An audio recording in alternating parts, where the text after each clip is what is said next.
everyone. Another wonderful, wonderful edition of Patio Productions, where we talk about the topics that are listed in College Board as a quick review just before you get in there and practice some FRQ questions. So let's go ahead and just dive right in, shall we?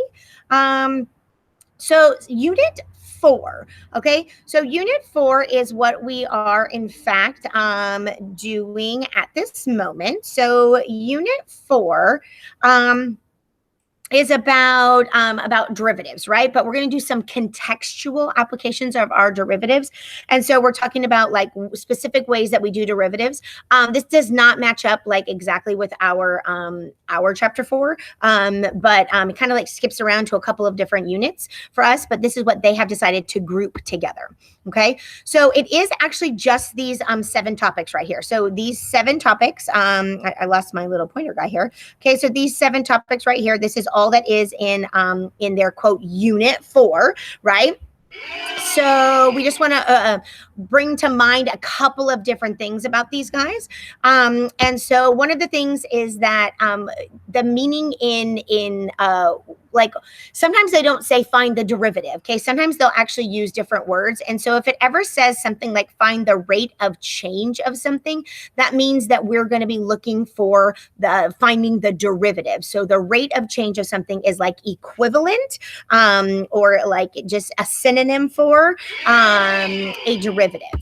Okay. And so if they ever, I feel like they do this a lot. They ask you they say like on the free response question and include the units. That would be it. Okay. So thinking about for the units for your derivative is the unit for F. So whatever F is being measured in, maybe it's people, maybe it's meters, maybe it's, oranges. I don't know, guys. Who knows? I don't even know. Anything, okay? Deliveries, whatever, okay? Divided by the unit for X. So just think about that. If you're having trouble on that one, just think to yourself, velocity is the rate of change of the position function. And so velocities are measured in something like, like meters per second or, miles per hour. So maybe that could be something to latch onto and then like transfer that knowledge, right? Do a little shift over, right? And then think about the units for whatever you're going for. Okay, another, speaking of velocity, right? So a very lovely guy that they always like to do is the connection between velocity and acceleration and position. And so instantaneous velocity, right?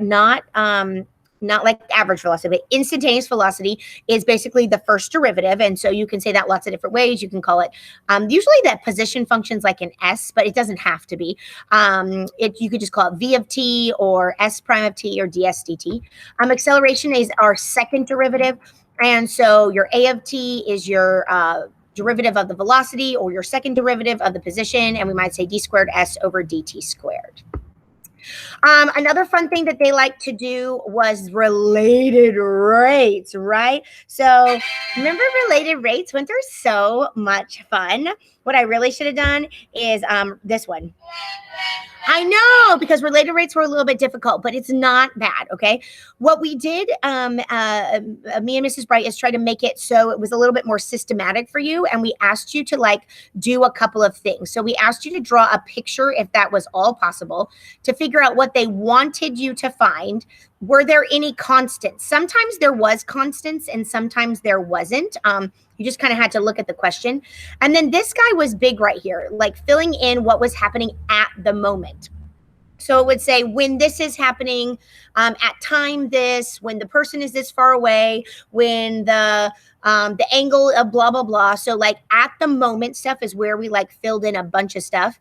And then sort of like connecting everything that we had in the previous stuff, things from the picture, things of what we want, what things happening at the moment, we could do a formula. Now, sometimes our formula, we would solve for the letter that we wanted. Sometimes we would just let it roll. Sometimes we would plug in constants into the formula first and then take the derivative. So constants always went into the formula first.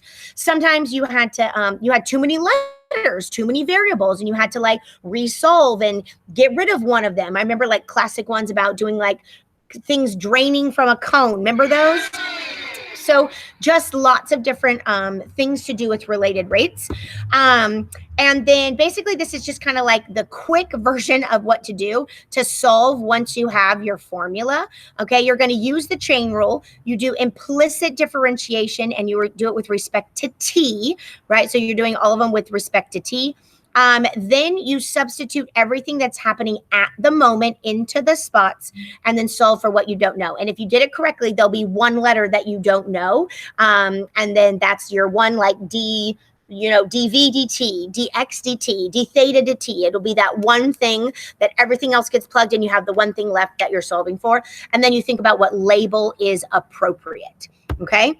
Other fun things in this unit is doing a linearization. Now remember, this formula right here is literally, I mean, it looks nice, tell me about it, but it is literally just basically the slope equation. This was basically your y value. F of a was like your y1 value, which means that it used to be like on the other side, but now it's over here. This is a derivative.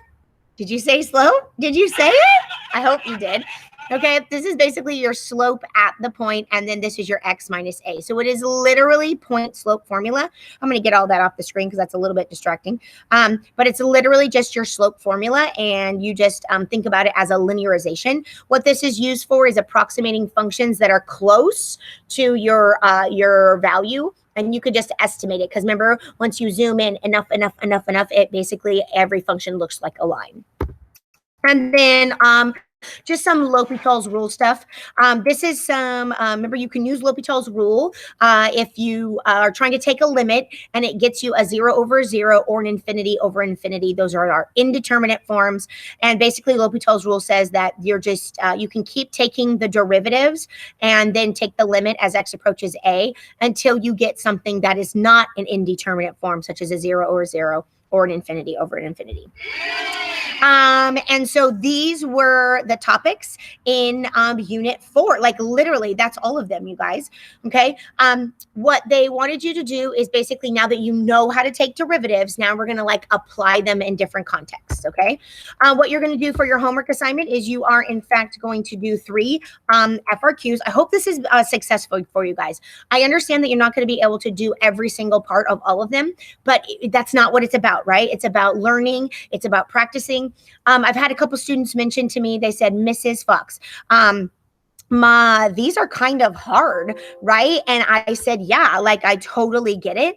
And so what I would like to equate it to, just to give you a little bit of just like a heads up and inspiration, when you're like weight training and stuff like that, or you're working out, you always like want to pump like really hard, like, you know, just really like add on the weight so that when you come to do something else, it's like really simple.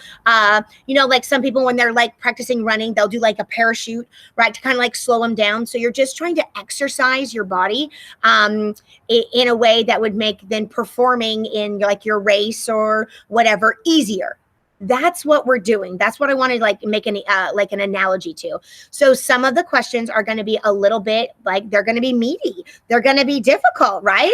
And but not to worry. You're just really like exercising your mind and preparing yourself and just really making it so that you guys can do a really great job come the exam time. So remember, after you do your journal question, after you do, can't get through our notes without me misspeaking, I swear. After you do your 3 free response questions, you hop onto that journal page that's going to be due on Friday, and you type in like what you were good at, what you need to practice again, and then like actually do like a good job of checking, okay, and scoring, because also looking at the scoring guides is going to help you. It's just going to help you look at what they want, right? Be experiencing what they want. So I think that's all for today. I hope you have a wonderful day. I hope you're enjoying your time, just learning and having a good time. So let's do the fanfare and roll it out of here. Bye, guys. Have a good one. See ya.